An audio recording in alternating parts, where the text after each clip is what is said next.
નમસ્કાર, હું છું પ્રિયા અને તમે જોઈ રહ્યા છો જનતા કી જાણકારી ન્યૂઝ। નજર કરીએ આજના સમાચાર ઉપર। રાધનપુર મેઇન બજારમાં રોડનું કામ શરૂ થયાને 30 દિવસ પણ ન થયા, લોખંડના સળિયા પણ નહીં, માત્ર રેતી અને પ્લાસ્ટિક। રાધનપુર નગરપાલિકા દ્વારા શહેરમાં મુખ્ય માર્ગ 30 દિવસ પહેલા બનાવવામાં આવેલ નવો રોડ હવે ભ્રષ્ટાચારના આક્ષેપો વચ્ચે ઘેરાઈ ગયો છે। સ્થાનિક નગરસેવક જયાબેન ઠાકોરે પુરાવા સાથે આ પ્રકરણને જાહેર કરી દીધું છે। તેમના કહેવા પ્રમાણે રોડના નિર્માણમાં લોખંડના સળિયાનો ઉપયોગ તો થયો જ નથી, પરંતુ સિમેન્ટ કપચી પણ દેખાઈ નહીં। રોડમાં માત્ર રેતી, ચપ્પલના ટુકડા અને પ્લાસ્ટિક જેવી વસ્તુઓ જ જોવા મળી રહી છે। પરિણામે રસ્તાની સ્થિતિ હવે વધુ જર્જરિત બની રહી છે।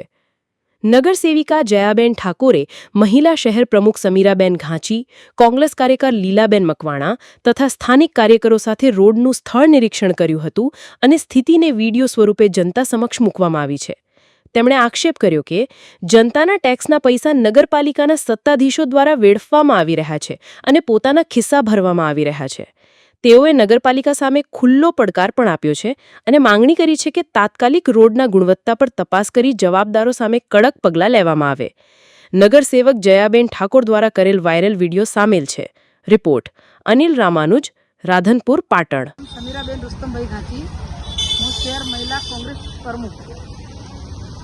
રાધનપુરની અંદર જણાવવાનું કે ત્યાંનો એનો 1 મહિનાની અંદર રોડ બનાવેલો છે, એની હાલત અત્યારે તમે જોઈ શકો છો કેવી છે। અત્યારે ચોમાસાની સિઝન છે, બાળકોને અવર જવર માટે બાજુમાં નિશાળ આવેલી છે, બાળકોને અવર જવર માટે અને આટલા પાણી ભરાવા માંડે અને રોડ તૂટવા માંડ્યો છે અને ચંપલને અંદરથી નીકળવા માંડે। તો આમાં લોકોએ રોડ બનાવ્યો તો કઈ રીતે રોડ બનાવ્યો?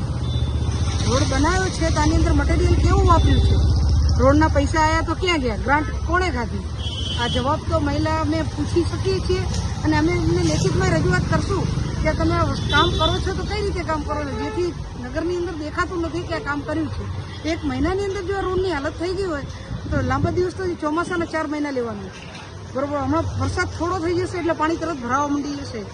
આ કામ નગરપાલિકાએ કરેલું છે અને તમે જોઈ શકો છો અને વસ્તી કેટલી હેરાન ને પરેશાન છે। બોડી બદલી અને લાવી અને આમાં કોઈ ફાયદો અત્યારે અમને દેખાતો નથી, જેથી ભાજપ પર કોઈ સારા કામ કર્યા હોય એવું દેખાતું લાગતું નથી।